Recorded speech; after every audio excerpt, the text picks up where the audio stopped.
1번부터 만나보시죠. 안녕하세요. 투자능력고사의 이혜린입니다. 먼저 내일 시장에 대해서 투자 포인트를 알아봤는데 가장 중요한 건 어떤 종목을 선점할 것인가 이 부분이겠죠. 1번 문제에서 이 이야기 다뤄보도록 하겠습니다. 그럼 시험지 함께 만나보시죠. 내일장에서도 주목해야 할 종목은 이라고 나왔습니다. 원래는 섹터에 집중을 했었는데 오늘부터는 오늘 시장에서 가장 핫했던 종목들 골라 인사이트 얻어보도록 하겠습니다. 1번 한싹, 2번 SK하이닉스, 헥토파이낸셜, 한국항공우주, 넷마블, LNF까지 나와 있는데요. 시장에서 가장 뜨거웠던 종목들이니까 오늘 흐름이 눈에 한눈에 들어옵니다. 1번 한싹부터 보시죠. 우선 보안주인데요. 이재명 정부에서도 현재 해킹 대응에 가장 주목을 하고 있다라고 하죠. 이에 대해서 한싹도 경쟁력 강화에 나섰습니다. 먼저 문서 중앙화 솔루션 기업 모코엠시스와 MOU를 체결했다라고 이야기가 전해지면서 개별적으로 장중 강세를 보였는데요. 이 종목뿐만 아니라 보안주 전반이 잇따르는 해킹 사태에 따라서 계속 주목이 되고 있는 상황입니다. 최근에는 KT뿐만 아니라 롯데카드까지도 해킹 피해가 확대되면서 더욱더 주목을 받고 있는데 정부에서도 대응에 총력을 다하고 있는 만큼 그 수혜는 더욱더 커질 거다라는 기대감 받아갑니다. 다만 조금 아쉬웠던 건 한싹의 장중 주가 흐름이었는데요. 오늘 장중 25%까지 올랐지만 결국 윗꼬리가 달리면서 막판에 힘을 잃는 모습 계속되고 있습니다. 앞으로 지금 한싹은 물론 보안 전반적으로 탄력을 받을 수 있을지 함께 주목해 보시죠.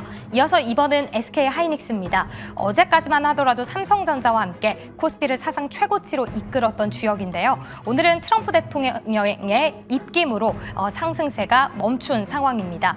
품목관세 우려가 다시 확산이 된 건데 이제 반도체와 이 의약품 품목관세, 자동차인 25%보다 커질 수 있다라는 이야기가 나왔죠. 대형주가 밀리다 보니 그 아랫단으로 소부장 종목까지 오늘 주춤했던 하루입니다. 이렇게 관세에 대한 우려가 커지고 있지만 두 분은 계속해서 SK하이닉스와 반도체 주목하고 있을까요? 끝까지 선택 집중해 주시면 좋을 것 같고요. 3번은 헥토파이낸셜입니다. 오늘 헥토파이낸셜 9월 들어서 다시 오름세를 보이고 있는데 오늘 잠깐 주춤했던 모습인데요. 계속해서 하는 이창용 총재는 스테이블 코인의 도입을 우려하고 있는 상황입니다. 전반적으로 스테이블 코인 관련주들 고점에서 지지부진한 모습인데 다시 한번 상승을 위한 새로운 재료가 필요하다 이런 이야기도 함께 나오고 있는 모습이네요. 4번으로 넘어가 보시죠. 한국항공우주입니다. 미국 차세대 고등훈련기의 수주 기대감이 커지는 건데 만약 수주를 따낸다면 사상 처음으로 미군이 한국 전투기를 탈 수 있다라는 기대감입니다. 반면에 오늘 이 소식이 나오면서 한국항공우주는 올랐지만 방산은 잠깐 주춤하는 모습이죠. 그 자리를 우주항공 섹터가 함께 상승하는 모습을 보여줬는데요. 전반적으로 이 흐름이 계속 유지될 수 있을지도 주목되고 있는 모습입니다. 5번 넷마블입니다. 도쿄 게임쇼가 25일부터 개최가 되는데 방금 박철순 매니저도 일정 매매를 잘해야 한다라고 포인트를 짚어주셨는데요. 일정이 남아있는 섹터니까요. 계속해서 지금 게임주로는 훈풍이 돌고 있는 상황입니다. 마지막 6번은 LNF입니다. LNF 개인적으로도 이제 8개 분기 만에 흑자 전환이 기대된다라는 소식인데 2차 전지 전반적으로 업황 개선 기대감도 함께 받아가고 있는 모습입니다. 오늘 6가지 섹터 전반적으로 특징이 있었는데요. 하나씩만 골라보도록 할게요. 그럼 첫 번째 주식 남녀의 선택 보드를 들어주시죠. 자, 오늘 장에서 주목받았던 6가지 종목이 나왔습니다. 두 분께서 답을 적어주셨는데 제 눈에는 두 분께서 답을 똑같이 써주신 걸로 보입니다. LNF를 각각 적어주셨어요. 자, 일정 매매에 대한 기대감도 아니고 장중에 가장 많이 올랐던 종목도 아니고 종가 기준 가장 많이 오른 종목도 아니고 LNF를 두 분 다 적어주신 이유가 궁금한데요. 자, 먼저 성 대표님. 네. 사실은 무슨 이유입니까? 저는 LNF에 대해서 정말 할 말이 많은데요. 예. 왜냐하면 지난 8월 달에 LNF가 10% 이상 급락을 한 적이 있었습니다. 근데 그때 이슈가 됐던 게 뭐냐면 LNF의 재무 건전성 기사가 났었거든요. 그때 뭐라고 났었냐면 상반기에 부채 비율이 무려 460%까지 치솟았다. 이렇게 기사가 났는데 뭐 작년 말까지만 해도 280% 정도밖에 안 됐는데 근데 저는 사실은 LNF가 이렇게 급락을 했는데도 불구하고 제가 한 주도 손절하지 않았었거든요. 예. 네, 그랬던 이유가 저는 이때 이제 8월 달에 LNF가 하락했었던 이유가 펀더멘털적인 이유가 아니라 수급적인 측면이라고 분석을 했기 때문입니다. 일단 가장 뭐 펀더멘털이라고 하면 우리가 봐야 될 게 이제 실적이잖아요. 이제 LMF의 실적이 일단 돌아서고 있는데 3분기 예상되는 실적을 보면 영업이익이 약 178억 원으로 예상이 되거든요. 근데 이게 거의 2년 만에 흑자 전환이 되는 겁니다. 그러니까 판매량이 2분기보다 한 36% 정도 늘어나고 출하량도 2만 톤 넘게 늘어나거든요. 그래서 일단 실적이 돌아서고 있다. 이게 첫 번째 이유였고, 그리고 최근에 사실 테슬라 주가가 굉장히 많이 올랐는데 테슬라 주가가 올랐던 이유는 물론 이제 이사회에서 앨런 머스크 CEO에 관련된 권한도 많이 부여하고 앞으로 장기적으로 성장 로드맵을 제시했기 때문이잖아요. 근데 사실 보면 이 LNF의 매출의 80%가 테슬라 향입니다. 그러니까 테슬라가 모델 Y, 모델 3 이렇게 신형을 내놨고 앞으로도 로보택시, 로봇, ESS 사업까지 확장을 하게 되면 이 모든 신사업에 LNF의 양극재가 들어가게 되거든요. 그래서 테슬라가 커질수록 LNF도 같이 커지게 됩니다. 그리고 마지막으로 이제 LFP 배터리인데요. 사실 이제 고함량 많은 뭐 망간, 니켈 이런 것보다도 전 세계적으로 지금 필요한 게 이제 LFP인데 지금 중국산을 빼면 제대로 대규모로 이 LFP 배터리를 만들 수 있는 회사가 거의 없습니다. 근데 LNF 같은 경우에는 국내에 사실 거의 유일하게 내년에 LFP 양산에 들어가게 되거든요.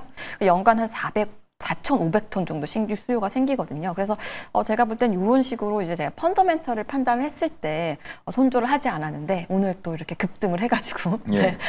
그때 손절을 정말 잘 안 했구나 이렇게 생각을 했습니다. 네, 말씀하신 이제 이슈가 나온 게 8월 28일입니다. 자, 그리고 나서 조금 더 약세를 보이다가 횡보 후에 현재 그 해당 이슈가 나오기 전 주가 수준까지 이제 근접하고 있는 분위기인데 잠시 후에 차트에 대한 분석도 한번 좀 요청을 드려보고요. 자, 마찬가지로 NLF를 적어주셨습니다.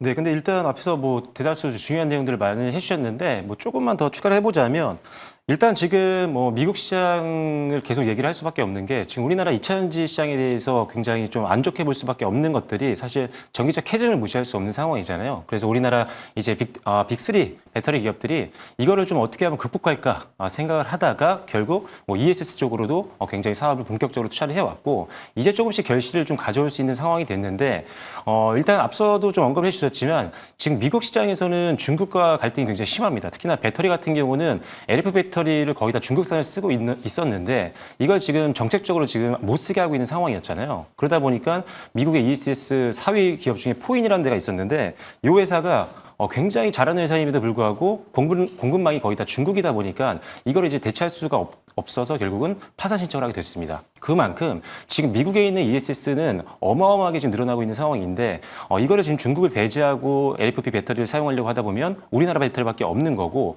그 안에 배터리를 납품할 수 있는 배터리 소재를 납품할 수 있는 특히나 LFP 양극재를 개발할 수 있는 회사는 지금 몇몇 기업들이 있긴 하지만 가장 먼저 지금 내년에 생산을 할 수 있는 기업이 바로 우리가 지금 이야기 중인 LNF라고 보시면 됩니다. 그래서 일단 가장 먼저 생산을 할 수가 있기 때문에 시장 진입 효과를 볼 수가 있는 거죠. 선점 효과를 볼 수가 있는 거고 우리가 쉽게 생각하면은 뭐 엔비디아라든지 SK 하이닉스라든지 엔비디아는 AI 칩을 가장 먼저 선도를 했기 때문에 시장 점유율을 계속적으로 유지하면서 어마어마한 돈을 벌고 있는 거고 HBM 쪽에서는 삼성은 좀 늦게 들어오는 상황이지만 SK 하이닉스 같은 경우는 선점을 하는 상태이기 때문에 역시나 계속적으로 실적이라든지 어떤 위치가 굉장히 꾸준하게 유지가 된다고 보시면 됩니다. 그래서 그런 면에서 LFP 배터리 특히나 양극재 쪽단에서는 지금 LNF가 앞으로 상당 기간은 이 회사의 어떤 독주 체제로 갈 수 있는 확률도 있기 때문에 그런 게 일단 이 회사의 가장 큰 매력이자 중장기 성장 포인트라고 보시면 될 것 같고요. 그리고 이제 BW 관련된 급락이 있었지만 역시 저도 동일한 생각입니다.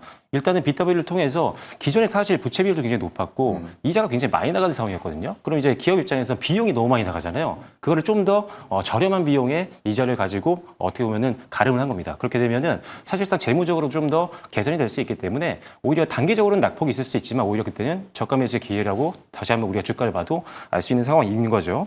그리고 그 이외에도 8분기 만에 드디어 이제 흑자 전환에 대한 기대감이 올라가고 있는 그런 상황이기 때문에 드디어 적자에서 흑자. 항상 턴어라운드는 주가에 어떤 시세를 줄 수 있는 기대감을 가질 수 있는 가장 큰 포인트 중에 하나이기 때문에 이 또한 지금 주가는 아직 오늘 9%대 정규시장에서 올랐지만 여전히 싸다라는 관점이어서 오늘은 LNF를 한번 골라봤습니다. 네, 좋습니다. 자, 그러면 차트 기술적인 분석도 한번 들어가 볼 텐데, 자, LNF가 지금 주가 수준이요. 한 5년 정도 전 주가입니다. 중간에 굉장히 많은 일들이 있었거든요. 뭐 짧게 뭐 보셔도 되고 아니면 좀 길게 봐주셔도 되는데 기술적 분석을 좀 부탁드리도록 하겠습니다. 잠시만요. 지금 제가 예. 우리 박철순 전문가 먼저 네. 좀 부탁드릴까요? 뭐 이거는 근데 단기로 볼 만한 종목은 아닌 것 같아요. 왜? 이제 흑자가 나오고 그동안 오르지 못했던 가장 큰 아쉬운 적자가 이제 해소가 되는 거기 때문에 물론 단기적으로 어떤 매매를 하시는 분들이라면 당연히 뭐 9만 원대 전고점을 봐야겠지만 저는 사실 이 정도까지 보는 건 너무 아쉬운 종목인 것 같고요. 오히려 이제 턴어라운드가 되는 시점이고 업계의 선도적인 지위를 가져갈 수 있는 상황이다 보니까 저는 일단은 기술적인 저항 고려해서 일단은 한 12만 원 정도 선까지는 끌고 가야 되지 않을까라는 생각입니다. 어떻게 보면 작년에 10월 달과 11월 달 고점 저항이 나올 수 있는 구간이니까요. 일단 조금 하반기 동안 좀 지켜볼 만한 2차 전지를 찾으신다면 LNF 한번 생각해 보시고 12만 원까지 한번 끌고 가보시면 좋을 것 같습니다. 네, 좋습니다. 오늘 한 증권사에서는 목표가를 11만 원으로 제시하는 리포트를 내기도 했는데 우리 성 대표님은 뭐 어느 정도로 보고 계신지? 네, 저도 비슷한데요. 저는 12만 원까지는 아니고 한 11만 원 정도까지는 홀딩해도 될 것 같고 지금 현재 주가가 지금 7만 원대거든요. 그럼 상승 여력으로 보면 거의 40%, 60% 정도가 됩니다. 그러니까 저도 사실은 이거를 안 팔고 홀딩하고 있거든요. 그 이유가 이제 이게 앞으로 더 턴어라운드 되는 순간 주가가 또 많이 탄력이 되기 때문에 사실 국내 2차 전지 대표라고 했을 때 지금 현재로서는 LNF 이후에 사실 선택이 없기 때문에 수급도 저는 몰릴 수 있다라고 보고 있습니다. 네, 좋습니다. 다시 한번 2차 전지 쪽으로 테마가 돌아오고 또 LNF의 3분기 실적을 우리가 어느 정도 더 가늠할 수 있는 타이밍이 온다 그러면 주가가 더 탄력적으로 움직이지 않을까 하는 기대도 해보면서 두 분께서는 나란히 LNF를 내일장 주목해야 할 종목으로 꼽아주셨다라고 정리를 해보겠습니다.